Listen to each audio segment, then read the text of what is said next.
श्री राम बच्चा, आप सभी का स्वागत है आज की एक और नई वीडियो में। तो दोस्तों, जैसे कि आप लोग थंबनेल देख करके समझ ही चुके हो कि आज का जो वीडियो होने वाला है, आज की वीडियो में हम लोग प्रेजेंट परफेक्ट टेंस को कंप्लीट पढ़ेंगे। तो देखो बच्चों, प्रेजेंट परफेक्ट टेंस को पढ़ते कैसे हैं, इसको पढ़ना नहीं होता, ग्रामर की चीज़ होती है। तो आज की इस वीडियो में हम लोग इस चीज़ को जानेंगे। तो जानने से पहले अगर अभी तक तुम लोगों ने चैनल को सब्सक्राइब नहीं किया तो सब्सक्राइब कर देना और वीडियो को लाइक भी कर देना। और अगर पहले से कर रखा है तो छेड़छाड़ नहीं करनी है, ठीक है।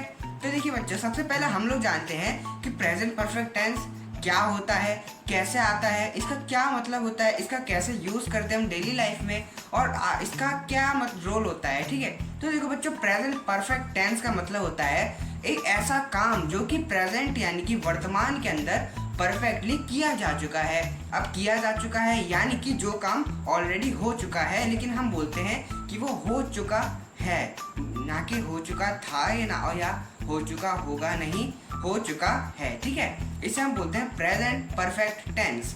तो देखो, अब हमारे जीवन में आपसे मान लो किसी ने कुछ बोला कि क्या तुम वहाँ जा चुके थे, मतलब जा चुके हो, तो आप कहोगे हाँ मैं वहाँ जा चुका हूँ। तो इसी तरह से तो इसी को हम बोलते हैं प्रेजेंट परफेक्ट टेंस। एग्जाम्पल के लिए अगर मैं बोलूँ कि मैं वहाँ से जा चुका हूँ, ठीक है, तो ये क्या हो गया, हमारे प्रेजेंट परफेक्ट टेंस हो गया।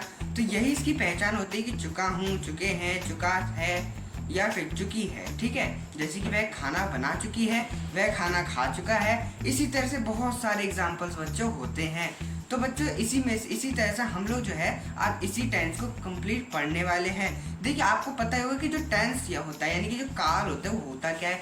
टेंस यानी कि जो समय यानी कि काल आप कह सकते हो, ठीक है। टेंस का बेसिकली मतलब क्या होता है, ठीक है, जो कि मैं ढंग से समझाता हूँ तुम लोगों को। देखिए, टेंस का मतलब होता है कोई भी ऐसा मतलब कि काम चल रहा है। एग्जाम्पल के कोई काम है, वो किस में चलता है, टाइम के अंडर में चलता है। यानी कि बच्चों किसके अंडर में चलता है, टाइम के अंडर में। और इसी चीज़ को हम जब बोलते हैं, हम देखो तीन तरह से बातों को बोल सकते हैं। पहला तो वो सिस्टम रहता है जो बात हम बोल चुके हैं या मतलब जिस काम को हम ऑलरेडी कर चुके हैं ना, यानी कि जो काम हम पास्ट में कई साल पहले काफ़ी टाइम पहले हम उस काम को कर चुके हैं, तो वो चला जाता है हमारा पास्ट में। और वहीं अगर हम किसी काम को हम वर्तमान यानी कि प्रेजेंट में करते हैं या फिर प्रेजेंट में ही कर चुके हैं या प्रेजेंट में कर रहे हैं, तो वो चला जाता है प्रेजेंट में। और वहीं अगर हम किसी भी काम को करने वाले हैं फ्यूचर में, तो वो चला जाता है फ्यूचर में। तो इस तरह से टेंस के टोटल 3 पार्ट बनते हैं, पास्ट, परफेक्ट एंड फ्यूचर। तो इस वीडियो में हम लोग पढ़ने वाले हैं प्रेजेंट के बारे में। प्रेजेंट के चारों पार्ट तो नहीं पढ़ा सकता, हाँ ये भी ध्यान रखना कि 4 पार्ट होते हैं, ठीक है। तो हम आज पढ़ने वाले हैं प्रेजेंट परफेक्ट टेंस के बारे में, ठीक है, जिसकी पहचान आपको लोग बता चुका हूँ, जो है चुका है, चुकी है, चुके हैं। बेसिकली जिन वाक्यों के लास्ट में आता हो चुका है, चुकी है, चुके हैं, बहुत बार मैं बोल चुका हूँ, ठीक है, बोल चुका हूँ। तो यही सारी चीज़ें क्या होती हैं, हमारी प्रेजेंट परफेक्ट टेंस कहलाती हैं। तो बच्चों, ये सब तुम तो समझ ही चुके हो, ठीक है, समझ चुके हो, मैं समझा चुका हूँ। तो यही चलिए हम भी स्टार्ट करते हैं, ठीक है। तो देखो, इसके भी टोटल 4 पार्ट होते हैं। पहला होता है सिंपल, दूसरा होता है नेगेटिव, तीसरा होता है इंटेरोगेटिव एंड चौथा होता है हमारा इंटेरोगेटिव कम नेगेटिव। वैसे इसका एक पार्ट और होता है WH फैमिली। WH फैमिली वाला हम बाद में पढ़ेंगे 5वें नंबर पे जब आएंगे। सबसे पहले बच्चों हम जानते हैं कि पहले पार्ट के बारे में, यानी कि सिंपल। यानी कि ऐसा पार्ट जिसके अंदर हमें किसी बात के बारे में पता चले, जैसे कि वह जा चुका है। अब इसके अंदर देखिए, ना तो कोई क्वेश्चन है, ना तो किसी ने किसी चीज़ से इनकार करा है, ना ही तो इसके अंदर कोई और सीन आया हुआ है। तो इसका मतलब क्या हो गया कि वह एक सिंपल सेंटेंस है, यानी कि वह काम हो चुका है, ठीक है। तो ये क्या हो गया, हमारे सिंपल प्रेजेंट परफेक्ट टेंस हो गया।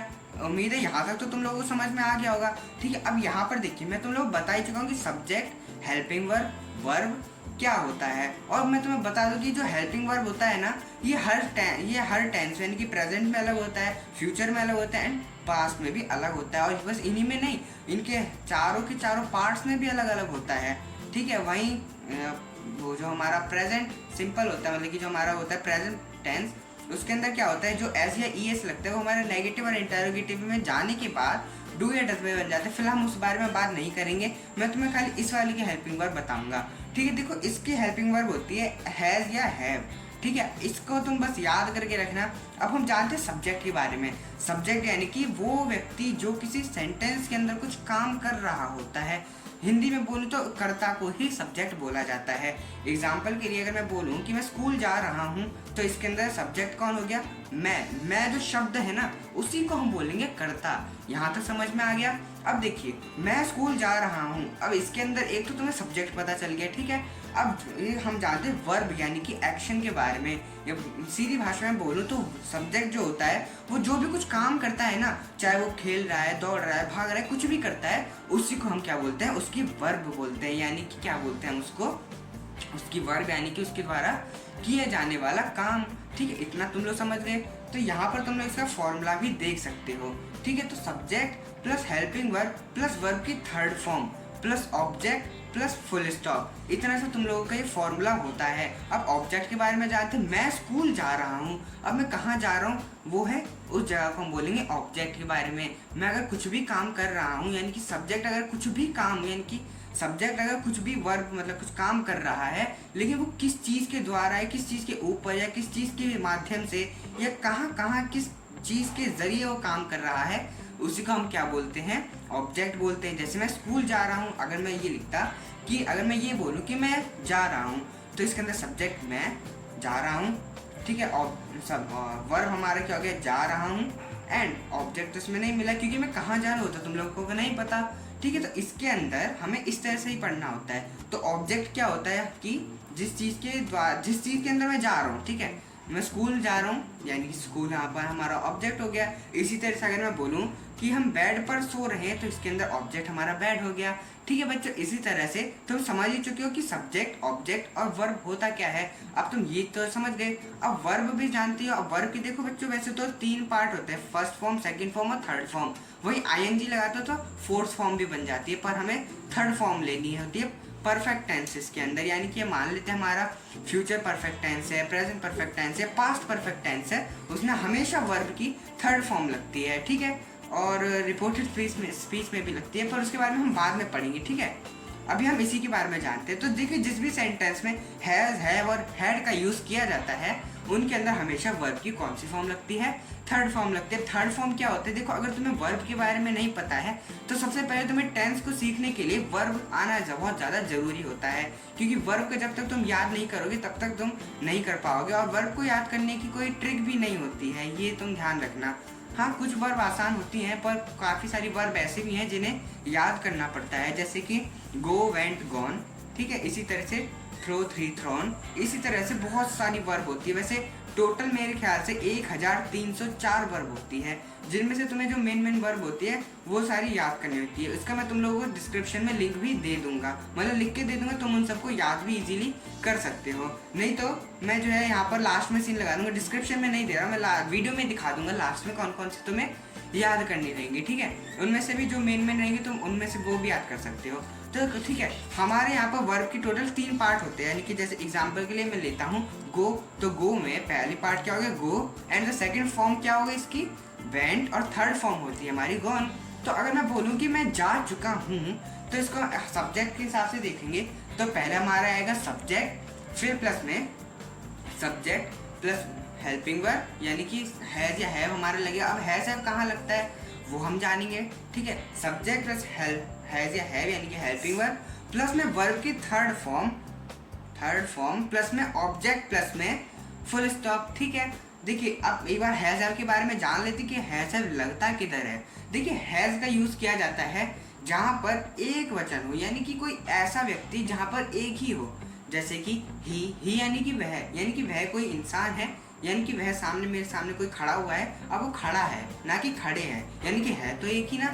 अब मैं बोलूँ जैसे कि सोहन सो रहा है, तो सोहन तो एक ही है, ये थोड़ी कहेंगे कि सोहन सो रहे हैं, बहुत सारे सोहन नहीं है, एक ही सोहन है। तो इस तरह के हम क्या बोलते हैं? इसे हम बोलते हैं वर्ब की थर्ड फॉर्म और हैज हैव का यूज़ करना, इसे हम सिंगुलर बोलते हैं। ठीक है, जैसे कि अगर कोई भी एक सिंगल व्यक्ति है तो हम उसे सिंगुलर वर्ब में सिंगुलर हेल्पिंग वर्ब लगाते हैं। ठीक है, वही अगर कोई प्यूलर है, अब प्यूलर का है, आप हमेशा आप समझ गए होंगे कि हैज का यूज़ कहाँ करते हैं।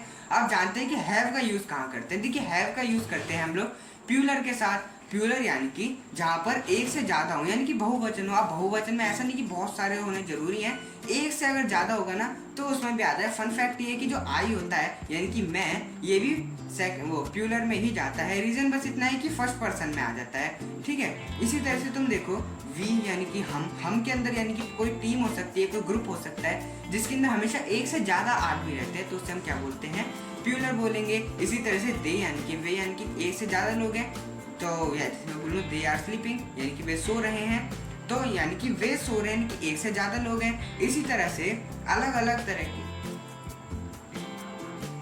ठीक है बच्चों। तो अब तुम लोग हैज और हैव के बारे में तो समझ ही चुके। अब हम लोग क्या जानते हैं, डायरेक्ट बढ़ते हैं फॉर्मूले की तरफ। देखिए पहले हम जानते हैं सिंपल के बारे में। सिंपल होता है हमारा subject plus helping verb plus verb की third form plus object plus full stop. Example के लिए देखते हैं कि मैं स्कूल जा चुका हूँ या फिर मैं स्कूल आ चुका हूँ, ठीक है। तो देखिए सब्जेक्ट क्या हो गया, आई हो गया, तो हम क्या लगाएंगे आई, क्योंकि मैं को इंग्लिश में आई बोलेंगे। देखिए सब्जेक्ट ढूंढिए इसमें से, सब्जेक्ट हमारा आई है यानी कि मैं, तो आई लिख दिया, ठीक है। फिर हम क्या लिखेंगे, मैं स्कूल जा चुका हूँ ना, तो इसके अंदर फिर हमें क्या लगाना है, हैज या है। अब बताइए आई के साथ क्या लगेगा, याद रखना I is the first person, तो हम क्या लगाएंगे, हैव लगाएंगे, तो आई हैव। फिर क्या लगेगा, subject plus helping verb plus verb की थर्ड फॉर्म। अब इसमें वर्ब ढूंढते हैं, वर्ब है जा चुका हूँ यानी कि जाना, इसको इंग्लिश में बोलते हैं गो, यानी कि इसकी थर्ड फॉर्म होती है गॉन, तो आई हैव गॉन। अब देखिए अब मैं कहाँ जा चुका हूँ, स्कूल जा चुका हूँ यानी कि आ चुका हूँ, तो I have gone to school. और यहाँ पे तुम लोग कम भी लिख सकते हो कि कम केम कम, यानी कि आ चुका हूँ तो कम और जा चुका हूँ तो गॉन, ठीक है। इसी तरह से तुम लोग इसे कर सकते हो। अब हम बढ़ते हैं नेगेटिव के बारे में। देखिए नेगेटिव का इस्तेमाल कहाँ करते हैं, ये तो हो गया तुम्हारा सिंपल, जिसके अंदर तुमसे मान लो किसी ने कुछ पूछा और तुम जो आंसर उसको देते हो, या फिर तुमने किसी से कुछ पूछ रखा है और वो आंसर तुम्हें जो मिलता है, जैसे कि मान लो तुमसे किसी ने पूछा कि तुम कहाँ जा रहे हो, तुमने कहा मैं दिल्ली जा रहा हूँ, तो मैं दिल्ली जा रहा हूँ, इसी को हम क्या बोलेंगे, एक सिंपल सेंटेंस बोलते हैं। ना जिसके अंदर ना तो नॉट आता है, ना ही कोई क्वेश्चन मार्क आते हैं, ना ही कोई और चीज़ आती है, सिंपल सिंपल सा चलता है। तो ये चीज़ तुम समझ गए, फॉर्मूला नोट कर लेना, बहुत आसान है इसको करना। अब जानते हैं हम लोग बच्चों जो है नेगेटिव के बारे में। नेगेटिव बहुत ज़्यादा आसान होता है, बस इसमें क्या करना होता है, तुम लोगों को वर्ब्स के बाद नॉट का यूज़ करना होता है। जैसे सॉरी हेल्पिंग वर्ब के बाद तुम लोगों को क्या करना होता है, नॉट का यूज़ करना होता है। जैसे कि मैं स्कूल नहीं जा चुका हूँ, इसको हम कैसे बोलेंगे, I have not gone to school. Formula तुम लोग अपनी स्क्रीन पर देख ही रहे हो, इस फॉर्मूले को उतारते जाना और नॉट एज इट इज उतरता जाएगा, ठीक है। तो तुम लोगों को यहाँ पर साफ साफ दिख ही रहा है, ठीक है। तो इसी तरह से तुम लोग जो है इसको भी कर सकते हो, इसके अंदर कोई मुश्किल नहीं था। तो अगर तुम लोगों को सिंपल आ गया तो तुम लोग नेगेटिव भी इजीली कर सकते हो। अब देखिए तुम लोगों को मैं एक बार इंटरोगेटिव के बारे में समझाता हूँ। देखिए ये तो तुम्हारे थे एक टाइप से क्वेश्चनों के आंसर, पर क्वेश्चन कैसे बनाएंगे, देखिए क्वेश्चन बनाना भी बहुत आसान है, इसी को हम बोलते हैं इंटरोगेटिव सेंटेंसेस, यानी कि ऐसे सेंटेंसेस यानी कि ऐसे वाक्य जिनके अंदर क्वेश्चन का पूछा जाना हो। यानी कि तुम कहाँ जा चुके हो, तुम क्या कर चुके हो, तुम कहाँ से आए हो। हाँ इसके अंदर देखिए आ है, ई है, ए है, ये भी आता है, ठीक है। जैसे मैं आया हूँ, वह गई है, ये आया है, ठीक है। मतलब इस तरह से आना चाहिए, ठीक है, समझ रहे हो ना, ठीक है। या फिर आ हूँ, ई है, ऊ है, मतलब इस तरह से समझ रहे हो ना। ये तुम लोगों को यहाँ पर इसका भी यूज़ कर सकते हो, ठीक है, ऐसा भी सेंटेंस आ सकता है। तो अब हम जानते हैं इंटरोगेटिव के बारे में। इंटरोगेटिव के अंदर भी कुछ नहीं होता, बस फॉर्मूला हल्का सा चेंज हो जाता है। जो तुम्हारा हेल्पिंग वर्ब बाकी में बाद में लगता है, इसके अंदर क्या होता है, वो पहले लग जाता है। यानी कि हेल्पिंग वर्ब प्लस में सब्जेक्ट प्लस वर्ब की third form plus object plus question mark, simple. जैसे कि क्या मैं सो चुका हूँ, फिलहाल तो मुझे पता है कि मैं जाग रहा हूँ, देख सकते हो यहाँ पर लिखा हुआ है क्या मैं सो चुका हूँ, यानी कि है। यहाँ तुम लोग फॉर्मूला भी देख सकते हो अपना। तो मैं बोलूँगा हैव आई स्लीप्ड, यानी कि सब पहले हमारा हेल्पिंग वर्ब लग जाएगा हैव, क्योंकि आई है ना, फिर यहाँ पे सब्जेक्ट लग जाएगा हैव आई, अब वर्ब की थर्ड फॉर्म स्लीप। अगर मैं लिखूँ क्या मैं बेड पर सो चुका हूँ, have I slept on the bed, यहाँ पे तुम लोग देख भी सकते हो सब कुछ लिखा हुआ आ रहा है, तो कोई प्रॉब्लम की बात नहीं है।